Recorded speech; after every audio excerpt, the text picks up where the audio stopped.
Assalamualaikum warahmatullahi wabarakatuh. Perkenalkan, saya Khalid Mawardi, mahasiswa Pasca Sarjana PJJ PAI kelas A, UIN Syekh Nurjati Cirebon. Mata kuliah ini yaitu strategi dan inovasi pembelajaran digital tidak hanya mengajak kita mengenal berbagai teknologi pembelajaran, tetapi juga mengajak kita berpikir lebih jauh tentang bagaimana teknologi memengaruhi cara belajar, cara mengajar, dan bahkan cara membangun otoritas keilmuan di era digital. Hari ini, peserta didik tidak lagi belajar agama hanya dari guru di kelas atau kitab yang tersusun rapi, tetapi juga dari media sosial, video pendek, podcast, dan berbagai platform digital lainnya. Situasi ini tentu membuka peluang besar dalam pembelajaran, namun pada saat yang sama juga menghadirkan tantangan yang tidak kecil, khususnya dalam pembelajaran pendidikan agama Islam. Karena itu, dalam tugas ini saya memilih tema otoritas keilmuan di era informasi melimpah, dengan fokus pada satu pertanyaan utama, yaitu bagaimana mempertahankan otoritas keilmuan Islam tradisional yang bertumpu pada sanad, kedalaman ilmu, dan adab tanpa menutup diri dari realitas demokratisasi pengetahuan digital. Tema ini sangat relevan dengan mata kuliah ini karena strategi dan inovasi pembelajaran digital bukan sekedar soal media atau aplikasi, tapi juga tentang bagaimana nilai, otoritas, dan legitimasi keilmuan ditransformasikan secara pedagogis di ruang digital. Melalui refleksi ini, saya ingin menunjukkan bahwa tantangan utama pendidikan Islam di era digital bukan terletak pada teknologinya, melainkan pada cara kita merancang strategi pembelajaran yang mampu menjembatani tradisi keilmuan dengan realitas digital yang terus berubah. Dulu, siapa yang berhak bicara soal agama ditentukan oleh sanad dan pengakuan para ulama. Sekarang, dengan kamera dan internet, siapapun bisa tampil sebagai ustadz digital.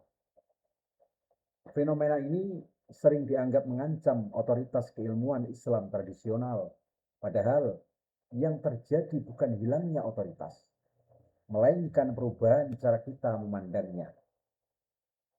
Menurut saya, persoalannya bukan semata pada munculnya ustadz digital, tetapi pada lemahnya literasi kita dalam menilai siapa yang benar-benar berilmu.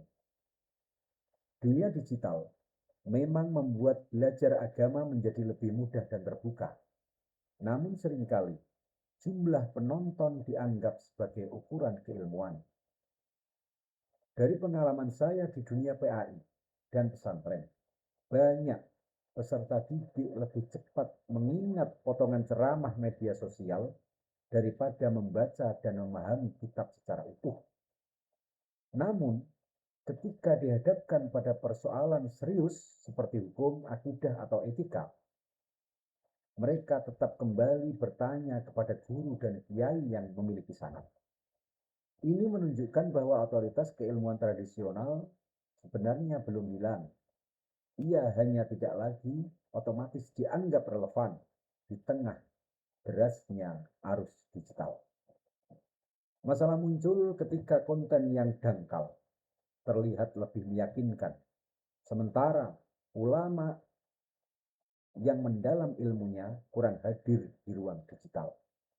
Karena itu, solusinya bukan menolak digital, melainkan memanfaatkan secara bijak untuk menjaga dan memperkuat otoritas keilmuan. Pertama, otoritas keilmuan perlu ditampilkan secara naratif di ruang digital, menjelaskan proses belajar, sanad, dan perjalanan keilmuan. Kedua, pembelajaran PAI perlu membekali peserta didik dengan literasi keilmuan digital, agar mereka tidak hanya konsumtif, tetapi juga kritis dalam memilih rujukan. Ketiga, kita perlu membangun model otoritas hibrida, yang menggabungkan kedalaman tradisi dengan cara penyampaian yang kontekstual dan mudah dipahami. Di era informasi yang melimpah ini, tantangan terbesar pendidikan Islam bukan kekurangan sumber belajar, melainkan kebijaksanaan dalam menentukan siapa yang layak untuk dipercaya. Terima kasih, sekian yang bisa saya sampaikan. Mohon maaf. Assalamualaikum warahmatullahi wabarakatuh.